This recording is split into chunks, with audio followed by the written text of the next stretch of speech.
Friends, তোমরা যা কিছু করো, অর্থাৎ আমাদের দিনের যাবতীয় সময় অর্থাৎ পুরো সময়টা ধরে আমরা যা কিছু করি, আমরা কিন্তু কিছু না কিছু কাজ করি, তাই না? কখনো খাই, কখনো ঘুমোই, কখনো পড়াশোনা করি। এই যে তুমি এখন ভিডিওটা দেখছো কিংবা আমি ভিডিওটা তোমাকে দেখাচ্ছি, তো প্রত্যেকটা কিন্তু একটা কাজের অংশ, ঠিক আছে? তো এই কাজটাকে নিয়ে কিন্তু আমাদের আজকের ভিডিও। তো এই কাজ যে আমরা করি, অর্থাৎ বিভিন্ন যে কাজ আমরা করি, এই কাজকে আমাদের ইংরেজিতে বলা হয় ভার্ব, ঠিক আছে?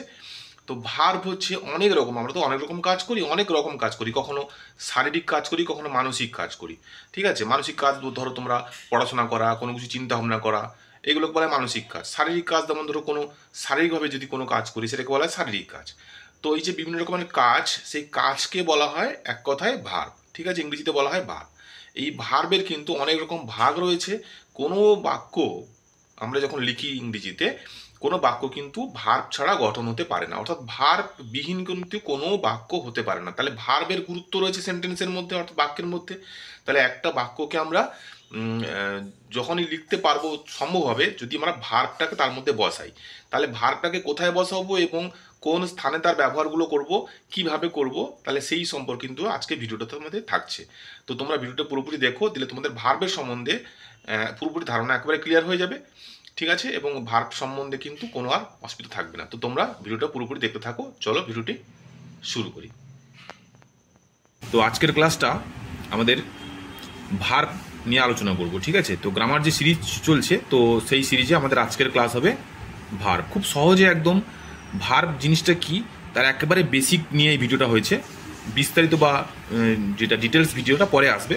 তো একেবারে বেসিক যে জিনিসটা একদম গোড়া, ঠিক আছে?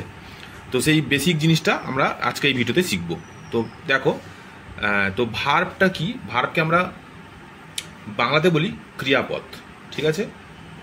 ক্রিয়াপদ। তো আমরা এই ভার্বটাকে বোঝার জন্য কয়েকটা এক্সাম্পল নিয়েছি। তো দেখো, এই সেন্টেন্সগুলো তোমরা ভালো করে লক্ষ্য করো। প্রথমে হচ্ছে আই অ্যাম এ স্টুডেন্ট, ঠিক আছে? তারপর you are a teacher, he has a dog, they are students, cow eats grass, I eat, you watch TV. তো এই সেন্টেন্সগুলো যেগুলো আমি পড়লাম, দেখো প্রত্যেকটা সেন্টেন্সের মধ্যে কিন্তু একটা করে ভার্ব রয়েছে, ঠিক আছে? প্রথম সেন্টেন্সের মধ্যে হচ্ছে এই যে আমি যে সমস্ত শব্দগুলো ভার্ব, সেগুলো আমি এরকম করে গোল দাগ করে দিচ্ছি তোমাদের বুঝতে সুবিধার্থে, ঠিক আছে? তো এটার ক্ষেত্রে আর হবে ভার্ব, হির ক্ষেত্রে হি হ্যাজ এ ভার্ব, এটা ভার্ব, দের ক্ষেত্রে ওয়ার, এটা ভার্ব, কাউর ক্ষেত্রে ইটস, এটা ভার্ব, ঠিক আছে? আবার আইয়ের ক্ষেত্রে ইট, এটা ভার্ব, ইউর ক্ষেত্রে ওয়াচ, এটা ভার্ব, ঠিক আছে? তো দেখো, এই যে সেন্টেন্সগুলো করা হয়েছে তার কাঠামোটা কিন্তু ঠিক এইভাবে, হ্যাঁ? এস প্লাস ভি প্লাস ও। তাহলে এস এস মিনসটা হচ্ছে সাবজেক্টকে আমরা শর্টে বলছি এস, আর ভার্বকে শর্টে বলছি ভি, এবং অবজেক্টকে শর্টে বলছি আমরা ও। তাহলে এইভাবে কিন্তু ইংরেজি সেন্টেন্স আমাদের গঠিত হয়। তো প্রথমে হবে সাবজেক্ট, তারপরে ভার্ব, তারপরে অবজেক্ট। তো সেই হিসাবে তোমরা দেখো, তো প্রথমে এখানে আইটা কিন্তু সাবজেক্ট, তা আই এম এ স্টুডেন্ট, তাহলে আইটা হলো সাবজেক্ট, তারপরে হলো ভার্ব, তারপরে হলো এই পুরোটা হলো অবজেক্ট, ঠিক আছে? এবার একটা জিনিস খেয়াল করো, এখানে যে ভার্বগুলো বসানো হয়েছে দেখো সবগুলো কিন্তু আলাদা রকমের, ঠিক না? প্রথমে হচ্ছে অ্যাম, তারপরে আর, হ্যাজ, ওয়ার, ইট, ইট, এখানে ওয়াচ। তাহলে এই যে ভার্বগুলো কত রকমের হয়, কীরকম কি সমস্ত কিছু এর পরবর্তী যে ভিডিওটা আসবে ভার্ব নিয়ে ডিটেলস, তো সেই ভিডিওটা তোমরা অবশ্যই দেখো। তাতে ভার্বের বিস্তারিতভাবে বর্ণনা করা হয়েছে। তো এখানে আমরা প্রাথমিক ধারণা দিচ্ছি। আমরা বুঝতে পারলাম কি, যে একটা সেন্টেন্স যখন আমরা গঠন করব তখন আমরা সাবজেক্ট, ভার্ব এবং অবজেক্ট এইভাবে গঠন করব, এবং এই ভার্বগুলো আমাদের অবশ্যই মাঝখানে থাকবে। আর এই ভার্বের কাজটা বা কী, ঠিক আছে? এই ভার্বগুলো এই সেন্টেন্সের মধ্যে কী কাজ করেছে, তো সেইটার জন্য আমরা একটা বইয়ের সাহায্য নেব, এবং সেই বই থেকে আমরা দেখব যে ভার্বটা এই সেন্টেন্সের মধ্যে কীরকমভাবে কাজ করেছে, ঠিক আছে? তো চলো দেখি। তো দেখো, এই যে বইটা থেকে আমরা ভার্ব সম্বন্ধে একটুখানি জানি। তো বলছে ভার্ব বা ক্রিয়াপদ। কি বলছে এখানে, যে সেন্টেন্স সম্বন্ধে জানতে গিয়ে শিখেছি যে ভার্ব বা ক্রিয়াপদ ছাড়া কোনো ইংরেজি বাক্য হয় না, ঠিক আছে? তাহলে আমরা আগে যেটা দেখলাম খাতাতে, ওটার মধ্যে কিন্তু ইংরেজির মধ্যে ভার্ব অবশ্যই রয়েছে, ভার্ব ছাড়া কিন্তু কোনো বাক্য হয় না।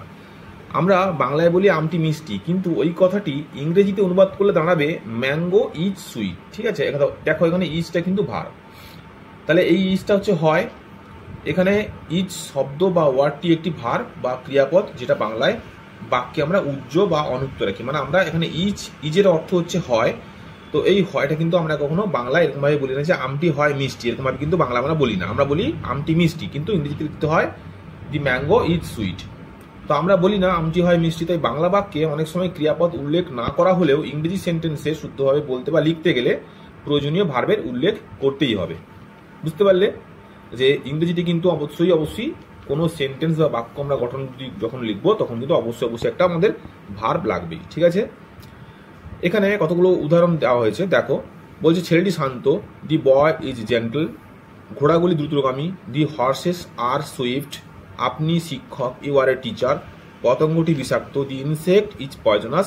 একইভাবে এখানেও কিন্তু কতগুলো সেন্টেন্স রয়েছে এবং তাদের মাঝখানে একটা করে বোল্ড কালারের এগুলো সব ভার্ব দিয়ে চিহ্নিত করা হয়েছে। ঠিক আছে, দেখো তারপরে বলছে লক্ষ্য করো উপরের বাংলা বাক্যগুলিতে কোনো ক্রিয়াপদ নেই। দেখতে পাচ্ছ এখানে যে তারা ছাত্র, তারা ছাত্র এখানে লেখা হয়েছে, কিন্তু এখানে ইংরেজিতে উচ্চারণটা হয়েছে তারা হয় ছাত্র।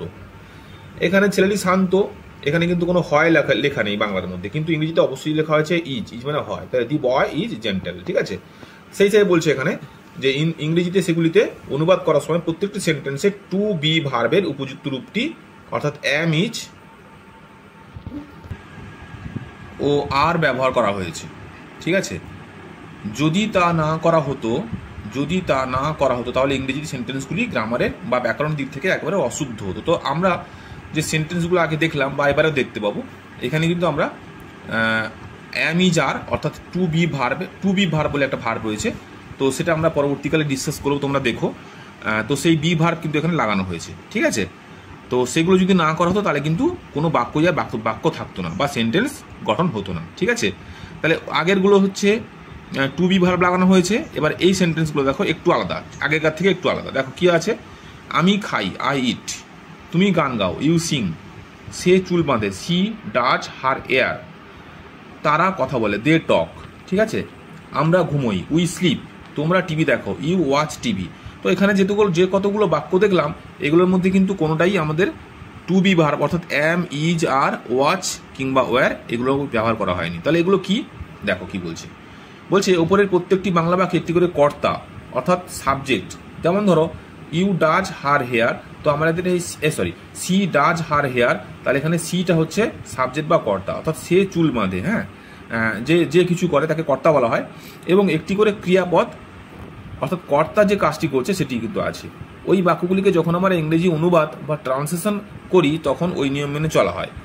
তাহলে প্রতিটি ইংরেজি সেন্টেন্সেও একটি করে সাবজেক্ট এবং একটি করে ভার্ব আছে। ঠিক আছে, তাহলে আগেই বললাম সাবজেক্টের মধ্যে সেন্টেন্সের মধ্যে একটি করে সাবজেক্ট এবং একটি করে ভার্ব অবশ্যই থাকতে হবে। উপরোক্ত ইংরেজি অনুবাদগুলিকে লক্ষ্য করে দেখবে I, we, you, she, he, they, the horse, the stars এবং বার্ডস, এই সাবজেক্ট এইগুলি হলো সাবজেক্ট এবং এইগুলি প্রত্যেকটি হয় প্রোনাউন না হলে নাউন। তাহলে এই যে সাবজেক্টগুলো বলা হচ্ছে এই সাবজেক্টগুলো কিন্তু সবসময় যে নাউন হবে তা কিন্তু নয়, কখনো কখনো প্রোনাউনও হতে পারে। ঠিক আছে, নাউন প্রোনাউন সম্পর্কিত আগের ভিডিও রয়েছে, তোমরা দেখে নিও। ঠিক আছে, তো নাউন কিংবা প্রোনাউন অবশ্যই সাবজেক্টের ভূমিকা পালন করে। ঠিক আছে, তাদের প্রত্যেকের পর একটি করে ভার্ব দেওয়া হয়েছে। তাই সাবজেক্টটি কি কাজ করে এই প্রশ্নের যে উত্তর পাওয়া যায় তাতে অন্তত একটি ভার্ব থাকবেই, তাই না? তাহলে সাবজেক্ট কিছু না কিছু কাজ তো করবেই, তো সেটা কি কাজ করবে সেই কাজটা হচ্ছে আমরা ভার্বের মাধ্যম দিয়ে বোঝাতে পারবো। ঠিক আছে, আচ্ছা এবারে দেখো একদম বেসিক লেভেলের যেগুলো আমাদের দরকার অ্যাডভান্স লেভেল শিখতে হলে, তো সেইগুলো এখানে কিছু দেওয়া হয়েছে। বলা হয়েছে নিচে কয়েকটি ইংরেজি ভার্বের সিম্পল প্রেজেন্ট টেন্সের কনজুগশন বা রূপ দেওয়া হলো, মানে কার সিম্পল প্রেজেন্ট টেন্স। ঠিক আছে, তো এগুলো মুখস্থ করতে বলা হচ্ছে, মুখস্থ করে এবং পরে খাতা না দেখে অভ্যাস করো। তো এখানে পার্সন দেওয়া আছে, প্রথমে করা হয়েছে টু বি ভার্ব। ঠিক আছে, টু বি ভার্বের মধ্যে আমি তো আগেই বললাম যে আমি যার, এটা হচ্ছে প্রেজেন্ট টেন্সের বি ভার্ব। ঠিক আছে, আর পাস্ট টেন্সের বি ভার্ব হচ্ছে ওয়াজ এবং ওয়ার, সেটা পরে আলোচিত হয়েছে। তো প্রথমে দেখো অ্যাম, ইজ এবং আর নিয়ে এখানে কিন্তু কয়েকটা সেন্টেন্স দেওয়া হয়েছে। কি আছে দেখো, ফার্স্ট পার্সন আমি হই, আই অ্যাম, আমরা হই, উই আর, অর্থাৎ আইর পরে কিন্তু আমি অ্যাম বসে, উই পরে কিন্তু আর বসে, ইউর পরে কিন্তু আর বসে, ইউর পরে কিন্তু আর বসে, সি কিংবা হির পরে কিন্তু অবশ্যই ইজ বসে, আর দের পরে আর বসে। তার মানে এখান থেকে আমরা শিখতে পারলাম যে অ্যাম, ইজ, আরের মধ্যে যে প্রোনাউনগুলো আমরা দেখতে পাচ্ছি অর্থাৎ I, we, you, he, she, they, এগুলো কিন্তু প্রোনাউন এবং এগুলোর পরে কোনটার পরে কি বসে আমরা এটাতে শিখতে পারলাম। ঠিক আছে, একইভাবে দেখো টু হ্যাভ ভার্ব, হ্যাবের মধ্যে 3টে ফর্ম রয়েছে, হ্যাভ, হ্যাজ এবং হ্যাড। তো হ্যাভ এবং হ্যাজ নিয়ে এখানে আলোচনা করা হয়েছে।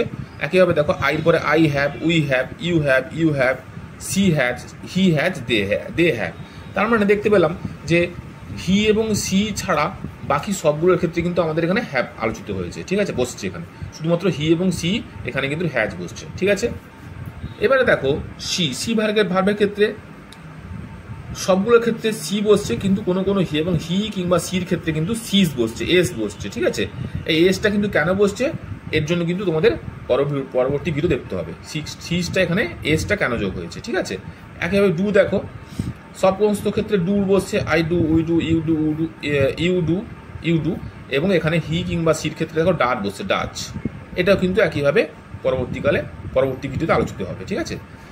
একইভাবে গো দিয়েছে, to go, I go, we go, you go, she goes, he goes, they go, ঠিক আছে। হ্যাঁ দেখো যেভাবে আগে বললাম তো সেভাবে একইভাবে এখানে to say, to read, to live, to eat, to play, to come, to love, to know, এরকমভাবে 3টে করে ফর্ম এখানে দেওয়া আছে। যাদের এই বইটা রয়েছে ট্রেজার ট্রুভ ফর ইংলিশ লার্নার্স, তো তোমরা সেই বইতে এটা দেখে নিতে পারো এবং অবশ্যই কিন্তু তোমরা ভালো করে এটা রপ্ত করবে, ঠিক আছে। কেননা কার পরে কি হবে আমরা যখন সেন্টেন্স গঠন করবো পরবর্তীকালে এটা কিন্তু অবশ্যই লাগবে যে কার পরে কি বসতে পারে, ঠিক আছে।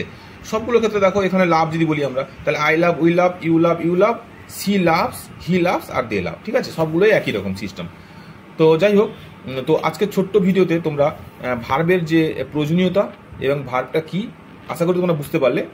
ভার্বটা হচ্ছে অনেক বড় চ্যাপ্টার এবং এটা নিয়ে কিন্তু আমরা পরবর্তীকালে ডিটেলস ভিডিও তৈরি করব। তো তোমরা সেই ডিটেলস ভিডিও দেখার আগে এই প্রাইমারি যে ভিডিওটা অর্থাৎ বেসিক নলেজ যেটা সেটা কিন্তু তোমরা আজকে এই ভিডিওতে পেলে।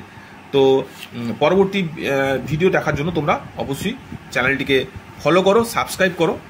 আর এই গ্রামার সিরিজের যে প্রথম থেকে একদম এবিসিডি থেকে কিন্তু করানো হচ্ছে, তো সেই সমস্ত ভিডিও আমাদের চ্যানেলে রয়েছে। তোমরা যারা নতুন একদম ইংরেজিতে খুবই দুর্বল তারা কিন্তু চ্যানেলে গিয়ে প্রত্যেকটা ভিডিও কিন্তু একটা করে দেখো, ঠিক আছে। এবং দেখার পরে অবশ্যই কমেন্টস করো এবং চ্যানেলটাকে সবসময়ের জন্য ফলো করতে থাকো। কারণ কি ইংরেজিতে যত রকমের কিছু আছে এখানে সমস্ত কিছু আলোচিত হবে, অর্থাৎ ক্লাস লেভেলের, কম্পিটিটিভ লেভেলের সমস্ত কিছু এখানে কিন্তু আলোচিত হবে এই চ্যানেলের মাধ্যম দিয়ে, ঠিক আছে। তো চ্যানেলটি তোমরা অবশ্যই ফলো করো আর নতুন বন্ধুরা সাবস্ক্রাইব করো না, যাতে তোমাদের ইংরেজি চর্চাটা একইভাবে বজায় থাকে, ঠিক আছে। নেক্সট ভিডিও নিয়ে খুব শীঘ্রই আসছি, ততক্ষণের জন্য টাটা।